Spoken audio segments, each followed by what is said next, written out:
রাস্তা কারা কেটে দিয়েছিল, কোন আমলে কেটে দিয়েছিল, আর কি কি সমস্যা হচ্ছে এখন? এখন সমস্যা হচ্ছে এই যে জল আমরা জমে গিয়েছে এখানে, আমরা তো আসা যাওয়া করতে পারছি না। আসা যাওয়া না করার থেকে গ্রামে সবাই চাঁদা তুলে রাস্তাটা কেটে দিয়ে দেওয়া হয়েছে, তবু জলটা সরছে না। যাতে জলটা সরে সেই ব্যবস্থাই চাই আমরা। মানে রাস্তা কাটা হলো কেন, ওখানে কি ছিল? ওখানে একটা ড্রেনের ছিল, সেটা বন্ধ করে দিয়েছিল কারা? টিএমসি আমলে। আচ্ছা, কেন? কি কারণে বন্ধ করলে সেটা তো আমরা বলতে পারবো না, বন্ধ করে দেওয়া হয়েছিল। আচ্ছা আগে জল যেত সেখান থেকে। আচ্ছা, এই ড্রেন বন্ধ করায় কি কি সমস্যা হচ্ছে এখন আপনাদের? এই বুড়ে যাচ্ছি, রাধা খাওয়া করতে পারছি না, এই যাওয়া আসার রাস্তা বুড়ে গেছে, ঘর বাড়ি বুড়ে যাচ্ছে, ঘরে সাপ পোপড় এসে উঠছে। ছেলে পিলে নিয়ে এইভাবে বসবাস কিভাবে করব? আচ্ছা, আপনারা কাউন্সিলরকে জানিয়েছিলেন বা চেয়ারম্যানকে? হ্যাঁ, আগে আগে জানিয়েছি যে আমাদের এরকম পরিস্থিতি, এমনকি এই রাস্তাটা একটু করে দেন।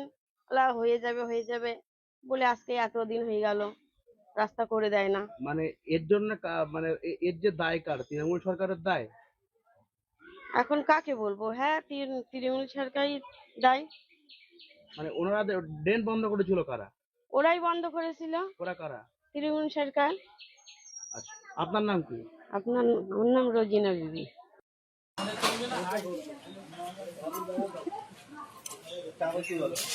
কালকে জয়নালি করেছে। হ্যাঁ, এই কি সব কালকে ওর মেশিন দিয়ে তো কয়েন নিয়ে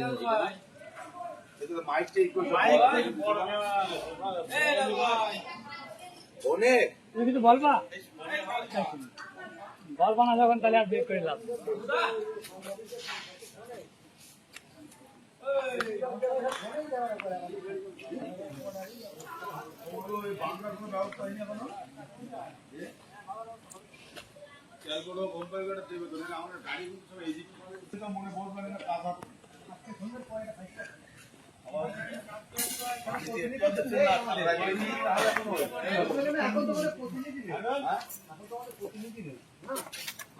কালেকশন করে করতে হচ্ছে।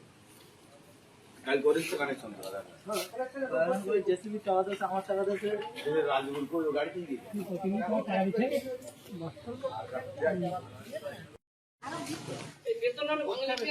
করতে গেলে রাস্তাটাও ভেঙে যাবে, এখানে ডিট করা যাচ্ছে না। একটু শুকনো হলে আর ডিট করে তাই পাকা করার কথা আবেদন করেছি আমরা।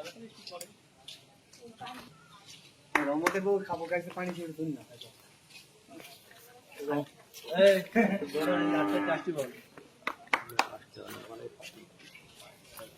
সব বাড়ি যেতে পারবে না, সমস্যা হবে। গেলে আমার যে তুলে আনছে হ্যান্ডগুটি তুলে আনবো না তখন তো।